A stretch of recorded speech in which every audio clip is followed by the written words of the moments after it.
არა მიშავს თქვენ რა ვახართ შვილო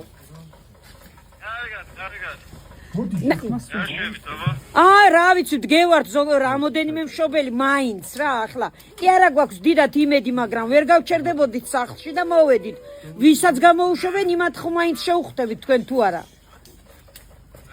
თქვენ რას ვფიქრობთ არა იმედი კი არ წინდა რომ გამომკვიდრა ხო მათედევიდი ანდრი ყვარაცხელია და ზიარო ციხეშია მაგალითად რა თქმა უნდა შვილო მაგრამ რა თქმა უნდა ერთიც რო დარჩეს მან ჩვენ ვიბრძოლებთ მაინც მაგრამ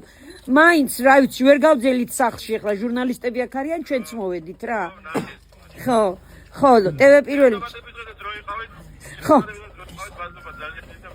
არაფერს მგონი აგიკრძალეს მაშინ დარეკვაც და ყველაფერი მოკლედ კი გნახეთ იქით იმიტომ რომ ყველაზე ახლოს ახართ ჩვენთან და იმიტომ მოვედით ხო თორნიკემ კი მითხრა არ მოხვიდეთ ციხესთანო მაგრამ დედის გული ხო იცი რეზიკო მაინც რა მოვედით რა ხო მაინც მოვედით იმიტომ რომ ვიღა კარგი აბა გაკოჩეთ ბევრი როგორც თქვენ არ გაქვთ მოლოდინი ისე არც ჩვენ არავის ეგონოს რომ აქ იმიტომ მოვედით არიქა ისა მაგრამ არაუშავს ვამაყობ თქვენით